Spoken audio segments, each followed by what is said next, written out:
Welcome to the Frictionless Innkeeper podcast series. Our show is brought to you by the Frictionless Guest app, which allows innkeepers to provide guests with their recommendations of the best local places to eat, play, and shop during their stay. The Frictionless Guest app is accessible through all mobile devices, and you can learn more about it by visiting frictionlessguest.com. Again, that's frictionlessguest.com. I'm Matt Langen, and I'll be joined by Steve Short, the founder and CEO of the Frictionless Guest app. And our guest for this episode of the Frictionless Innkeeper podcast is Michelle Heurung. Michelle is the owner and operator of the Lamberson Guest House, a bed and breakfast in Galena, Illinois, which is a historic town with 32 B&Bs in a large Main Street area that has a diverse offering of local restaurants, shops, and other attractions. Michelle is relatively new to the world of innkeeping, having opened her B&B about 18 months ago. And her journey over this short period of time is one of passion, tragedy, community support, perseverance, and triumph. Together, she and her husband, Brian, fulfilled her decades-long dream of owning a B&B in Galena when they purchased the home that they transformed into the Lamberson Guest House. After a whirlwind renovation, they opened their doors to guests just 4 months after they bought it. Then, only 6 weeks later, Brian, Michelle's husband, partner, and the love of her life, passed away unexpectedly. This is an incredible story and one which can only be understood from Michelle's perspective. So let's welcome her to the podcast. And Michelle and Steve, how you both doing today? Great. How are you? Doing well. Steve, how you doing? Doing well, Matt. Thanks. Appreciate it. Excellent. Well, thank you both for joining us. And let's jump right in. And first question here is for Michelle. So Michelle, tell us a little bit about how you got into the B&B business and purchased the Lamberson house. Well, I guess the first time I stayed in a bed and breakfast, I laughingly say it was like the angels sang. I told my husband at the time that I knew that moment that was what I was meant to do. And at the time, I had been running a daycare home I ended up doing it for 30 years, licensed daycare and preschool out of my home. And it was something that I had just gotten into, but it just wasn't what I wanted to do. And I stayed in this bed and breakfast, and it was everything that meant everything to me. And I knew there was you can't just open a bed and breakfast in any town, USA. It has to be in an area that can support the business. And in the back of my head, I thought how lovely that would be one day, but really, realistically, figured it would never really happen. And we'd come to Galena, I'd say probably 25 years. We'd come yearly, sometimes more than once a year. And I was so in love with this town. It's, people are so wonderful, the history. And I can remember actually driving down Main Street as we were heading home and literally looking over my shoulder and wishing that I wasn't driving away from this town. It was just something that kept pulling me back.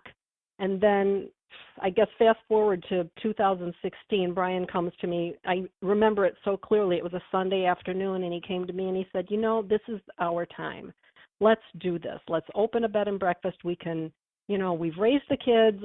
It's what you've always wanted to do. And I think I looked at him like he was crazy. I may have even told him he was crazy. I don't know, but I said, we're getting old now. We should have done this years ago. And he said, let's just do it. He said, I'll work for a couple more years. We'll get out there. We'll find one that we love, and we'll just get started. And, I was never really a risk taker at all. And actually neither was he. And so I thought it very odd that he was pushing so hard. And I guess in just that split second, I had just a little bit of bravery in me and thought, why not? Let's just do it. And I quickly contacted all of my daycare parents and told them that I was retiring. And nobody could quite believe it because, like I said, it had been 30 years doing this. And we came to Galena, I would think maybe just a couple of weeks later, and we had looked at a bed and breakfast that was for sale. And it just did nothing for me. It was a beautiful home, but it just didn't call to me. So we contacted a realtor here in town, and she showed us some homes that could be made into bed and breakfasts. And she showed us some that were bed and breakfasts, but unfortunately those weren't in our price range. And she kept insisting we look at this home. It was called the Grand View. It was a bed and breakfast at the time operated by a woman who'd been doing it for 30 years. But it only had it had a bathroom that everybody would share. And I knew that wasn't, in this day and age, wasn't going to make it. And I said to Brian, why does she keep wanting us to see this house? And she kept insisting, this house, you just have to see. Just come and see it, she said. You just at least have to see it. And I said, finally, I think I said okay just to get her off my back. Just when I walked into this house, I tell you what, it about knocked me over. The interior of this home is absolutely magnificent. It has arched pocket doors and hand-carved woodwork, with ribbons and bows and flowers and leaded beaded glass. And I mean, the home is absolutely stunning. And I can remember I actually had tears in my lower lids when I looked at this house, because I knew there was no way I could operate a bed and breakfast with just, everybody sharing a bathroom. And Brian said, let's get a plumber in. Let's see if we can run sewer lines. And essentially that's what we did. We got a plumber in. They said it was doable, and that's what we did. As soon as they said we could do it, we purchased it, put in sewer lines, put in private bathrooms, and that's how it got started. Wow, that's incredible. It's amazing when you put your mind to it or take the risk and really work up the courage to do it and where it can take you. And if you don't mind, tell us about some of the early challenges that you had when you first started out and how you've worked through those and where you are today. Probably the first challenges were just basically getting the house in condition to open. And, Brian and I weren't wealthy people. We'd worked hard and pretty much used everything we had to purchase this home and get it to where we could open it. And the house needed just so much work. And for 4 months, it was like 7 days a week, putting in bathrooms and, tearing down wallpaper and repainting and trim and repainting radiators. And then I did all of the sewing of the bed skirts and the curtains. And at one point I had 80 yards of fabric in giant bolts leaned up in all the corners of the rooms. And then just because I wasn't keeping the business itself, we basically just purchased the home. I didn't want the business because I was afraid people would say, we stayed at that place. We had to share a bathroom. I didn't want any recognition with the other bed and breakfast that was in this building. So, it was everything. It was purchasing, designing the website and writing the website and finding a photographer and doing the, business cards and rack cards and signs for the property and stationery designs and coffee cup designs and, picking out your dinner. I mean, the whole thing was just so over the top, and it was going on the whole time the house was under major construction. There was plaster and lath and dust and fumes. And I mean, we did it in just 4 months' time, which anybody that knows just putting in one bathroom can take 4 months. So it was really kind of an amazing thing. So I would say, the initial challenge was just making it a business to begin with.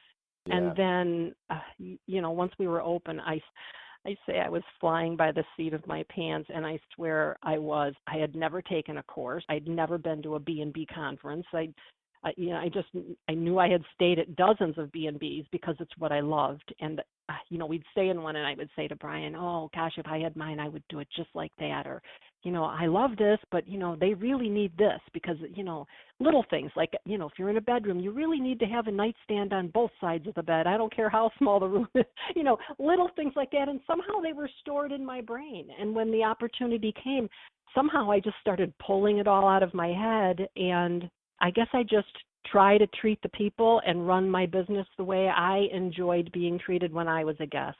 Challenges, you both know, I think the most difficult thing of all was suddenly losing my husband. We were open just 6 weeks, and he's, passed away suddenly after a surgery, and I was just a mess. He was the one who'd set up the banking and the taxes and the accounting, and I was the cook. I was the laundress. I ran the reservations, and then suddenly, there I was, alone in the dead of winter, which in Galena is slow season, without my best friend and the man that I adored. And I had no idea what I was doing running a business aspect of the inn. My days, I'd get up at 3:30 in the morning, more because fear and grief weren't allowing me to sleep. And I'd continue some days till 10 at night, just trying to fit everything in, and not knowing what I was doing most of the time. Things would show up in my mailbox, and I'd think to myself, what the heck is this? Things Brian would just know what they were. Little things. I mean, you don't think about it, but when he's doing all of the banking and the setting up of the taxes and the liquor ordering, and, he knew all the passwords, and he knew what came out of the bank and what he paid in the mail. I mean, it was all of this was just so overwhelming. Now here I am a year and a half later, and I think, maybe I'm on top of it. Still, little glitches come my way, but for the most part, I've learned what I can do ahead of time, so I'm not caught at the last minute, I know a lot of bed and breakfast owners get up in the morning and they prep starting that morning, and, not me. I have this gut fear in me that if something goes wrong in the morning, there's just me. I don't have my partner to run to the store and grab whatever I forgot or whatever went wrong. So, I learned what I can do ahead of time so I'm not caught like that. I learned when you're doing this alone, prepping breakfast for the next day as much as you can, is a lifesaver. There's bakery items I can make ahead and freeze raw, which again saves me. And I've learned what freezes really, really well and what doesn't. Thank God I have help turning over rooms for busy season. And unquestionably, that's really the only way I'm still standing.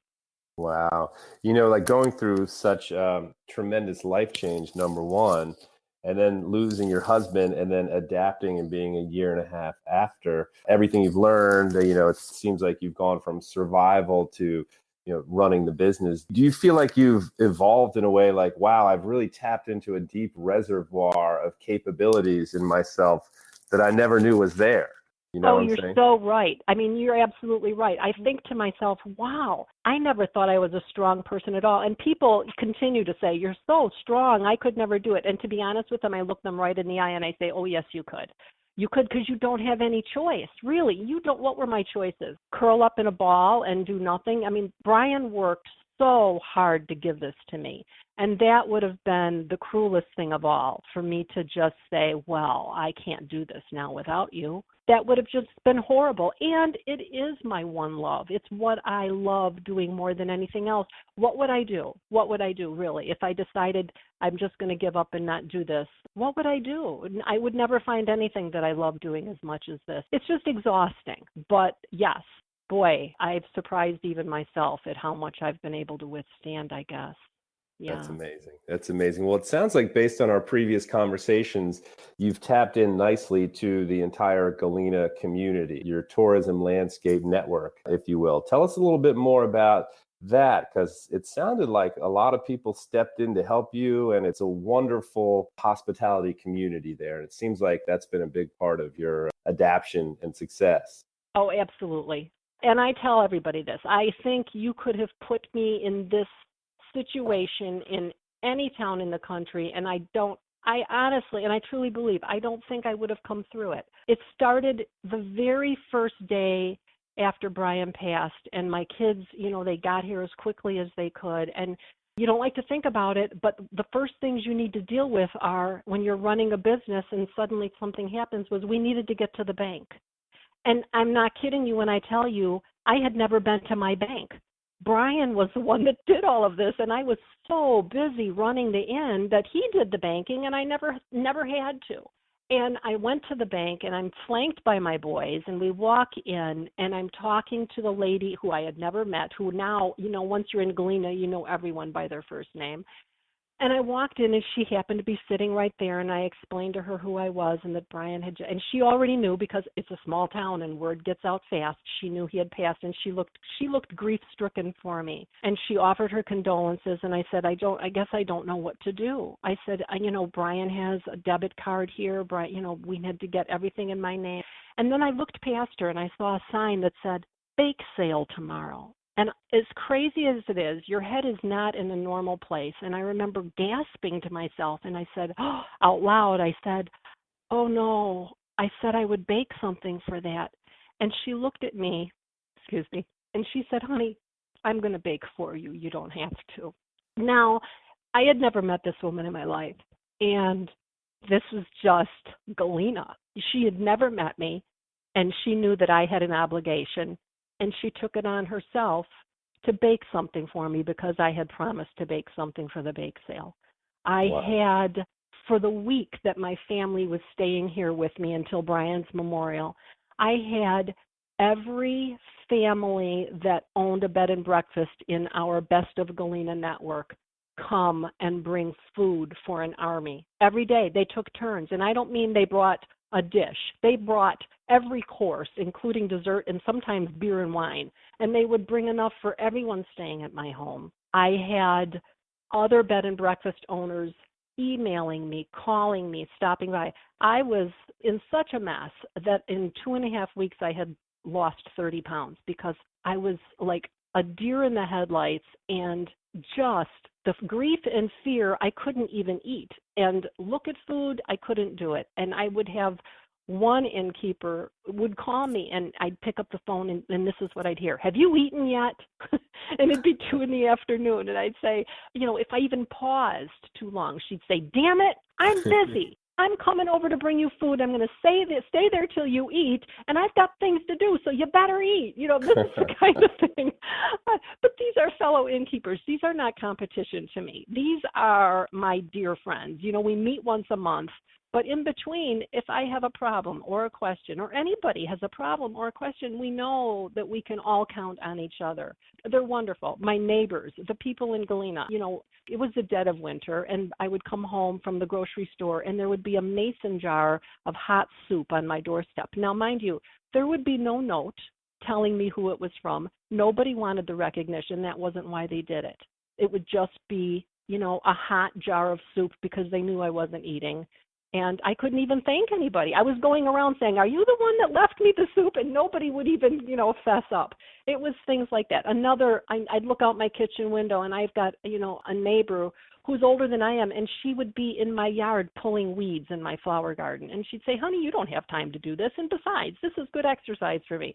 I have another neighbor that, goes for a walk, and she'll say, "Go get the leashes. I'm going to walk the dogs for you." And she'll walk my dogs. This is just Galena. And I can't tell you, I'll bet that I can count 3 people just off the top of my head who have been guests here that spend one weekend in town, and they have contacted a realtor because this is the place they want to live because of the people that are here. So, wow. Yeah, it's Galena. Galena is Galena. There's quite no other place like it, and I honestly do believe if it wasn't for this town, I wouldn't be here. That's amazing. That's just a wonderful story, and it's just an incredible story of community, and it really does fill you up with warm, and it makes you feel really good to hear that. Now that you've gotten to this point a year and a half later, what would you say now where you're at are your greatest joys and challenges of being a B&B owner? I would say joy, just, I see people walk in my door, and they look the way I used to look. They look stressed. They look exhausted. And little by little, it's like layers. You see it peel away, They look exhausted. I show them to their room. And then every time I see them over the weekend, they have a bigger smile on their face. They carry themselves differently. They're so happy. The conversation at breakfast is so lovely. They're so grateful. They're so grateful. The little things that I do, I don't even think of anymore. And any innkeeper does. It's what we do. It's why we do it, because we love to see the smiles on their faces. But to them, it's everything. And then when they come back, a second or a third time, and they walk in the door and they wrap me in this huge hug, there's just nothing else like that. Last month I had a couple come back. It was the second time they had come back. They had come on their anniversary last year, and they came back again on their anniversary this year. And they walked in the door, and she threw her arms around me and gave me this huge hug. And she said, "Michelle, Bobby and I were just saying on the way over here, we just couldn't wait to get here." She said, "It's like coming home again." And I'll tell you what, I lost it. It's things like that make all the long hours and the hard work worth it, because it just means so much for people to have a place, a place they can call their own, that they feel so comfortable in, that when they walk in the door, you don't need to give them the tour anymore. They know the way to their room, and they're just so happy. They feel like 10 pounds are off of them just walking in the door, and that's it. That is my greatest joy. Awesome. The challenges are just, I would say, just the logistics of it all. It's so difficult trying to fit it all in, making sure I'm here for checkouts and check-ins, and so much running to do, and trying to just find the time. Sometimes just to take care of me can be really hard. Doctor's appointments, dentists, haircuts. You've got to do it between the time people are checking out and checking in, which is really only a couple of hours, and you still have to turn over rooms in between then. So that's hard. Not being able to see my family is very hard. I have a son that lives 3 hours from here, and my other one lives about 6 hours in St. Louis. And that's hard. They call me every single day. They FaceTime me with my new granddaughter, which is just the joy of my life. But it's hard because you can't FaceTime a hug. You can't feel it. That's a challenge. I'm learning things that I can delegate out, and there's things I'm just not ready to stop doing yet. I get advice from other B&B owners that, there's things I should give up. There's extra things I do that, you really don't need to do that. And I think that would be giving away what the Lamberson is to people. So I guess unless I'm literally crawling on all fours, I plan to keep things as they are. Yeah. Wow. Great. I really appreciate those insights there. And, it seems like it's a wide spectrum of joys and challenges. It's kind of equal balance on both sides, if Right. you will. And let's turn it over to Steve. Steve, I'm going to give you the mic. If you want to talk a little bit about the Frictionless Guest app, that's great. I know you've been connected with Michelle a lot over the past couple months. So if you want to ask her a few more questions or talk about the Frictionless Guest app, I'm giving you carte blanche. All right, it's about time, Matt. I was waiting to try to get a question in, but you wouldn't let me. Actually, no, good timing, because I wanted to ask you, Michelle, it kind of goes back to a question or two back. In the year and a half you've been doing this now, what would you do differently? And obviously, with Brian's passing, like you say, there was nothing you could do about that. But given what you've gone through in the year and a half, what have you, I don't want to say what have you learned. You've learned so much, it's hard to kind of explain. What might you do differently in hindsight? There might be a few things, like it sounds like, and I think other innkeepers might be able to relate to the fact that in most cases, you've got a partner, a spouse, whatever. So you've got two people. And so it's good that both people can cover for the other, one can cover for the other or whatever, because you never know when they're not going to be there, either, right, part-time or forever. But then again, you're in this whirlwind of trying to get things going in 4 months. There was just only so much time.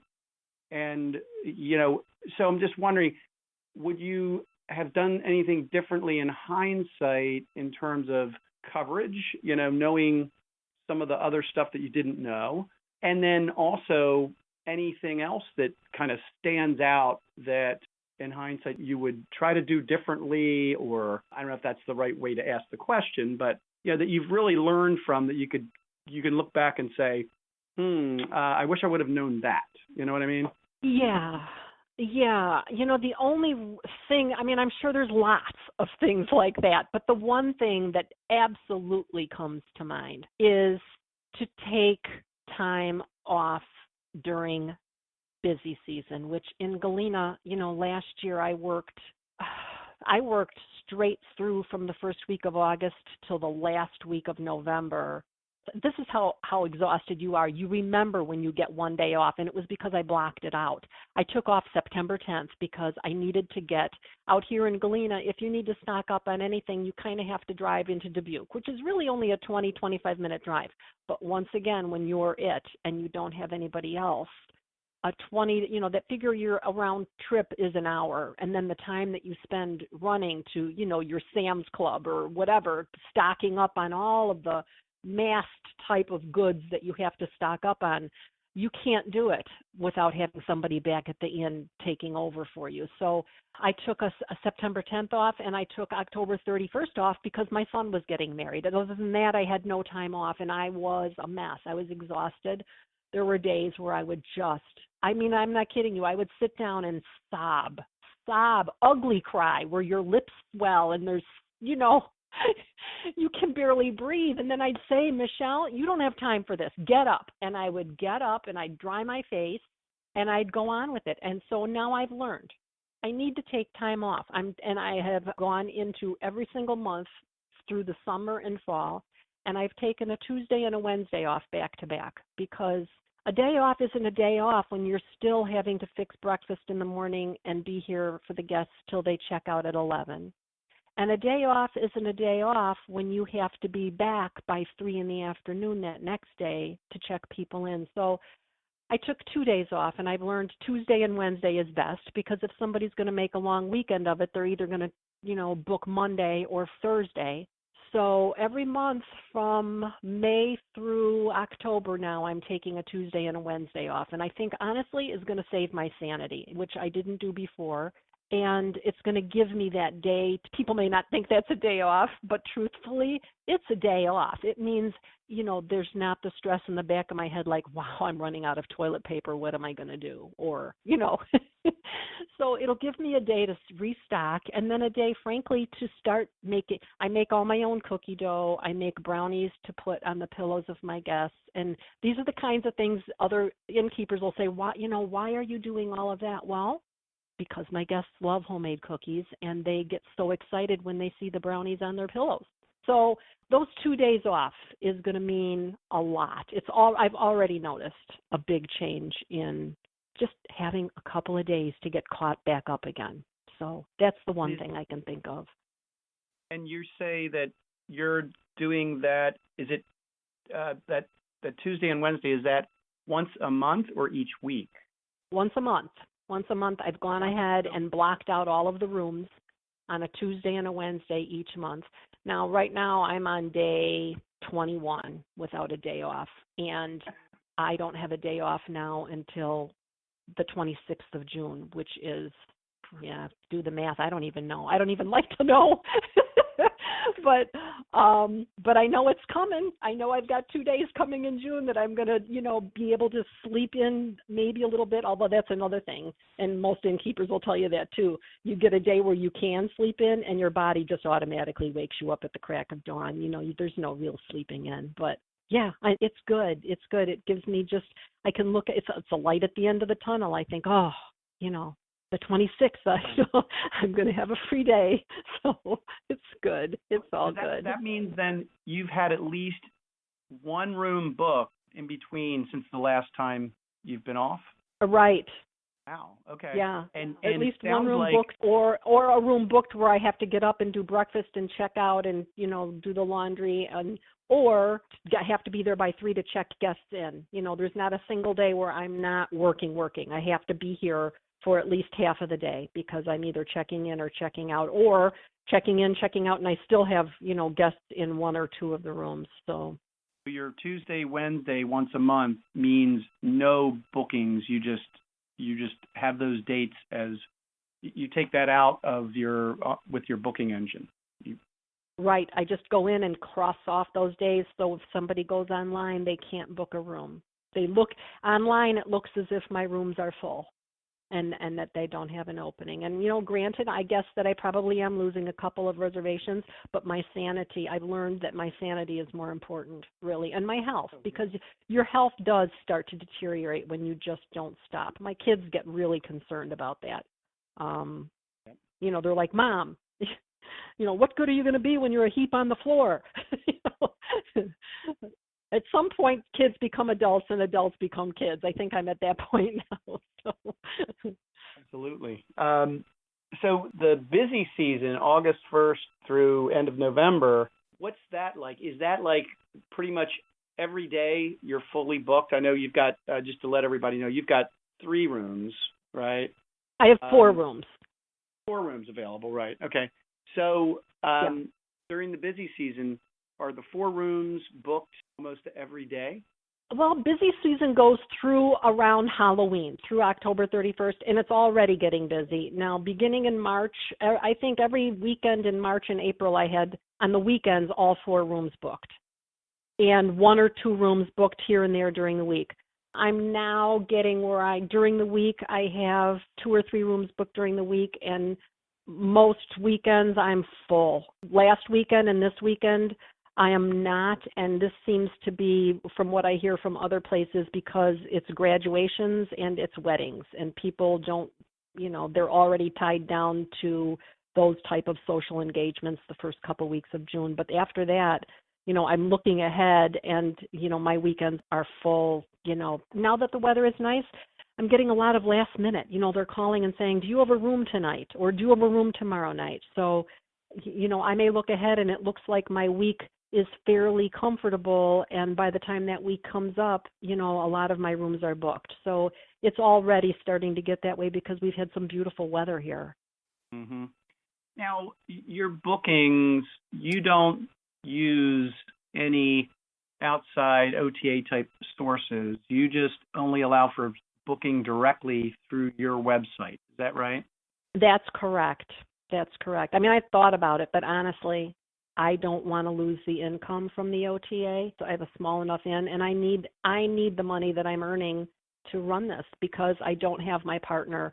I'm having to pay to have people do things for me that he would be doing, and I'm doing well. I mean, I'm paying my bills. I'm living comfortably. Let's face it, no one becomes an innkeeper to become a millionaire. And I knew that going in. I just wanted to do what I loved doing. So, and here I am. I made it through the first year. I'm good. I've got some money in the bank. I'm living in a beautiful home.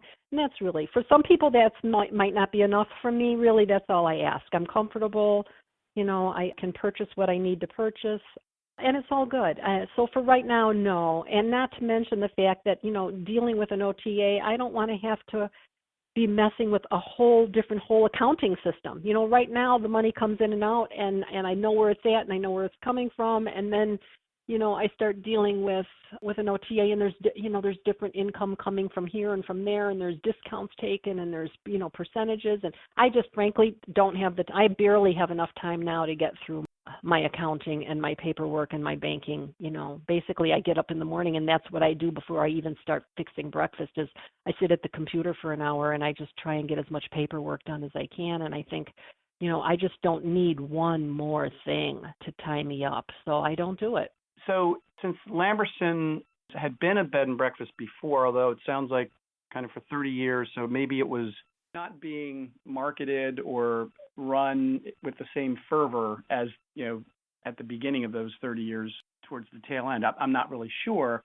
But right. Was there anything from a marketing, just public knowledge standpoint, was there anything that you were able to bring with you in terms of loyal guests or anything like that? Because you changed the name and bookings are occurring online. So I'm just wondering about that booking channel, whether anything existed at what scale when you took over, and or right. whether you pretty much started from scratch. And then I'm curious whether that's the case or not. The fact that you're booking online directly, is that a reflection of Galena doing so well that people are going to come to the town and they're going to find something, and a lot of places are booked, and so even if they don't know you, they're going to, the repeat stuff, and like you say, getting this people coming back, that's building over time. You're building your base of loyal guests, and that's going to make it easier and easier. But how is it that you've been able to be successful in a short period of time taking this approach and booking directly and not really, sounds like, inheriting a whole lot of marketing or whatever knowledge of the B&B before you? Right. That's a very good question. I don't know. I honestly don't know. I took nothing from the old business. I did not take the name. I did not take any clients. I did start from scratch. It was from scratch. When I was, on day one, if you looked at TripAdvisor, there were 32 bed and breakfasts at the time, and I was number 32. I had no name recognition. I had, I literally started from scratch. And you're absolutely right. Galena being Galena, people are going to come here. They want to come here. They want to stay in town because that means they don't have to drive in and out at the beginning and end of their day. And if you want to stay in town in Galena, other than the old hotel on Main Street that is very historic, you need to stay in a bed and breakfast because Galena does not allow hotels or chain restaurants in the historic district. So being that it is the second most visited city in Illinois, it's a beautiful town. It's like a lost in time hamlet. There's there's over 100 shops on Main Street. There's beautiful old homes nestled in the hills. We're in what they call the driftless area. The glaciers never moved over this part of the country. So, you could drive through the Midwest and it's usually as flat with, it's flat plains. And then you come upon, Joe Davies County and it's just magnificent. The hills, and it's, some of the best skiing in the Midwest is right here in Galena. It's a beautiful home. It has a lot of history. President Grant was from here. 9 of this country's Civil War generals were from here.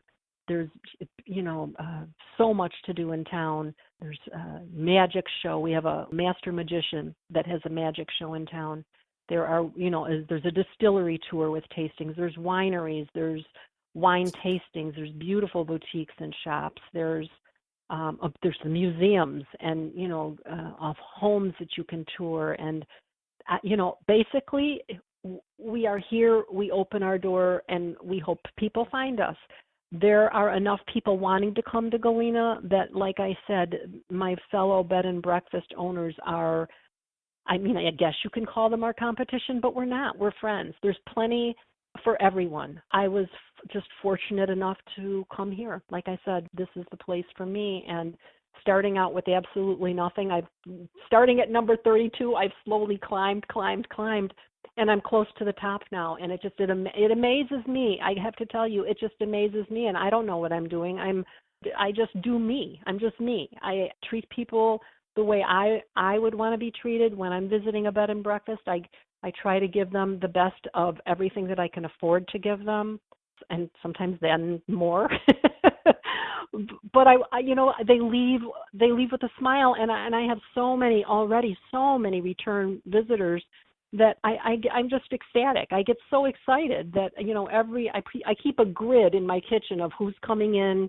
It's easier for me to look at it posted on my kitchen wall, who's coming in, what time they're arriving, if they have any dietary restrictions, if they're celebrating anything. And then if it's a return visitor, I always put a big R with a circle around it. And I'm not kidding. When I look at that, every week there's at least one or two big red R's. And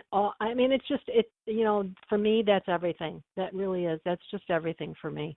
It's surprising to me, like you said, you didn't take on or inherit anything from the prior B&B owner. So it's kind of amazing that you started from scratch, and you've already got, in a year and a half, you've got return guests. And so it's kind of amazing that you were able to kind of get up and bootstrap pretty quickly in the early part of, you got live. It's not amazing to me as far as the return guest thing, because the one thing that comes across, and this has come across in talking with you before, but even more so hearing some details that I hadn't heard before, is the passion. Because you've got the passion for Galena, you've got the passion for what you're doing, and then you kind of held out for all of the things that were important that you needed to be passionate about. The final one was the house, and I can see where you felt like it's got to fit or it doesn't. And I think that it's got to come across to your guests is your passion about all of these things, from the house, from what you do and making them happy, to Galena as well. So anyway, I just think it's a phenomenal. And one of my questions, I guess, about Galena itself, you talked about, I feel bad that I haven't been, because it really does sound like a great town, and I know my wife and I would love it. But in terms of, I didn't realize 100 shops. In terms of you living in the community and, being familiar with Main Street and all of it has to offer, and getting to know the other business, the people that run the other businesses, the family businesses, which is predominantly just about everything. How you're busy, so how do you find time to do that? Is it just kind of normal, kind of come in touch with people? It's day-to-day things. You're not at the Lamberson Guest House all the time, obviously. Is that it? And then I also want you to maybe talk about how the knowledge that you have and people that you know, how that ties in with your guests and what you recommend and that sort of thing, and what that means to them and to you in order to help them with their stay. I honestly don't get out very often. We do have this bed and breakfast organization. It's called Best of Galena. It's completely voluntary. Not all of the bed and breakfasts in Galena belong. We're a nonprofit. We meet once a month. These people have saved my life. They really have. They have been generous beyond generous with advice and help. And I can't frankly imagine starting a business like I did from the ground up without having friends nearby that know what you're going through every single day. And I've also been very fortunate that they understand that there's oftentimes, when they ask for help, can somebody come to this event and take tickets, or and oftentimes they know that I can't. And yet if they say, well, we need someone to bake cookies, they know I can do that. And I will bake cookies. I'll do whatever I can to help, with the time that I have. So I've met lots of people through the other innkeepers. I've met lots of people in town, just running into town, doing the errands that I need to do. I run down to the Mean Bean coffee shop where I get all of my coffee roasted and ground for me. And I'll run down to there, and I know him, and then I'll pop in and, I go to the candy store and I'll get the chocolates that the guests order for their rooms. And, you eventually get to know the shopkeepers, and then, Galena's a small town. There's only, just over 3,000 of us. And eventually you are always seeing each other either in the grocery store or what have you. You go to enough of these little shops on purpose. You pop in, even if it's only for a minute or two, to become acquainted with it. The Chamber of Commerce has get-togethers in town, once a month after hours things. Sadly, most of the time I can't go. I have to be here. There's something going on. I can't leave. I'm in the middle of something. I'll have wine and cheese at 4:00, and if people are running still at wine and cheese, I can't just walk out and leave the whole place unattended. So oftentimes I miss a lot of that. But yeah, just getting to know enough of the shops and the restaurants. And then, I truly do love Steve's app. It has been, I just got done telling somebody today, right before we called in, somebody was making a birthday reservation for herself, and she didn't even realize that Corkless in Galena, which is a big wine festival coming up this coming weekend, she didn't even realize. I said, oh, you're coming in for Corkless in Galena? She said, no, I'm coming in for my birthday. What's Corkless in Galena? And I said, oh, well, I said, it's actually one of our biggest things, but I said, because it's Corkless in Galena, it is going to be very crowded, and I said, you're going to want to make dinner reservations, and when I say make dinner reservations, I mean hang up the phone now and make dinner reservations. And she said to me, well, where would I go? And I said, you're going to get a confirmation letter right now in your email. And I said, there's a link for this frictionless guest app. And I said, click on it. I said, there is no charge to you, but I said, you will have wonderful descriptions of all of the restaurants that my past guests have gone to and enjoyed. And I said, there will be phone numbers and there will be address. And she said, really? I mean, she was just aghast. And I said, it's just that easy. That's all you need to do. And she was thrilled. She was thrilled. She didn't have to worry about looking things up or wondering where to eat or how to make. And I said, and make those reservations. I said, don't wait. Make them quick because you won't have a place to eat. So, yeah, that app, I'm telling you what, is great. It's great. I use it. I think my guests use it all the time. I have it. They automatically have it when they get their confirmation letter the minute they book a room, or I book one for them. And then I also have it in a book in their room, so when they get to their room, they can log on through their phone and access it that way. So it's been great, especially for someone like me who doesn't have a whole lot of time to, talk, a lot about the different restaurants and what each one has to offer. This is a really nice way, for them to see what they're known for, what the price range kind of is. Yeah, it's perfect. It's really helped me out a lot. And sounds like community is a huge theme when you talk.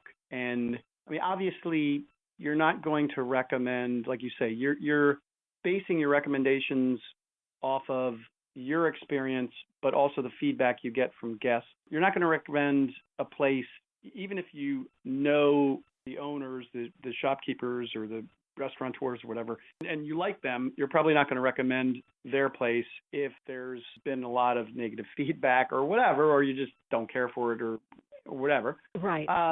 So do you feel that the recommending that you do, again, the guests come first. It's got to be something that you think guests will like.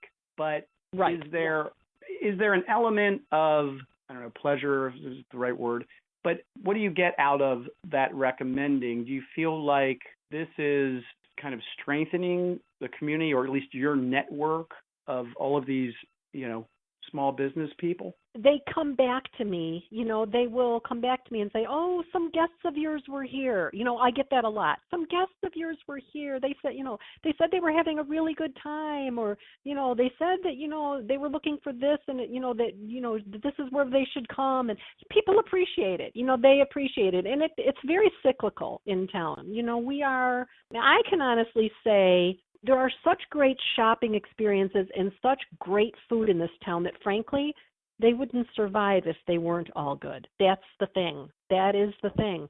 There are so many people in town and coming here to have a great time that if there was a restaurant that was, subpar, they wouldn't be here. They wouldn't last. So, frankly, all of the food is good. It's just it's to the point in Galena now. Tell me what you're looking for. Do you want fancy? Do you want casual? Are you looking for a good pizza? Are you, tell me what you're looking for. This is also where this app comes in handy because I don't have to say to them, tell me what you're looking for. I can just say, go click on, eat, and they can click on eat and see all of their options. And it's the words that would have come out of my mouth if I were standing there. Now, not necessarily my recommendation, although it may be. Oftentimes, it is the things that my guests come back to me with. They will go, say, to Fritz and Frites, and over again, they'll say, have you had the salmon? Oh, the salmon at Fritz and Frites is so good. Frankly, I have not had the salmon. I love salmon, but every single time I walk into Fritz and Frites, she comes to the table and she'll say, what would you like? And the word schnitzel leaves my mouth so fast that I've never eaten anything there but schnitzel because it's so good. However, I have had so many guests say, oh, you have to try the mussels and you have to try the salmon. And it's like that at every restaurant in town. The guests will come back and say, oh my gosh, I had this at Fried Green Tomatoes, or, oh, the pizza at Canova's was so good. So it may or may not be something I've eaten, but I've had enough recommendations from guests that it's in the app. It's try this because word has it this is really good. So it's been very helpful. It's interesting that it's kind of a two-way street because you're giving the inside information that you have being, a part of Galena. You're giving that, you're passing that on to your guests, but at the same time, they're passing some of that back and kind of enhancing it because they're the ones that are out there going and eating in places and trying stuff that maybe you don't like or don't have the time to go do, Exactly. That's exactly it. That's exactly it. Not having the time to do. And I keep saying, one of these days I need to go do that, or I need to go see that, but again, there's just one of me, so there's not a whole lot of time to go and do. And it's wonderful. And it's especially wonderful when you get multiple guests coming back and saying the same thing about the same places or the same thing about the same food at certain restaurants. So it's a pretty secure bet that it is very good. Excellent. Well, I could keep going, and hopefully we'll do this some more, but I think Matt's got us on a relatively short leash. I think we're about almost 55 minutes in, aren't we, Matt? Yeah, we've covered off on a lot of stuff. So I think this is the perfect time for this podcast for me to throw out anything else to add. And I'll throw that out to both of you. Anything we may have missed. This has been a wonderful podcast today. I always have a million questions, so I could keep going with questions, but I don't have anything really to add other than it would be great to talk again, and that I really appreciate your time, Michelle, as always. Oh, thank you, Steve. This has been great. Loving the app. Anything that can make my days easier, and not just me. I mean, I'm no different than really anybody else. Everybody has tragedy in their life. Everybody is going to go through a hard time. Every innkeeper, whether, who knows what it may be. I'm not alone in this, and I think everybody knows they have to be able to count on other people. I'm just so grateful that I'm where I'm at and that I have the people that have helped me this far. And Steve, you've been one of them. This app has really made things a lot easier for me. So thank you. Great. That is great to hear.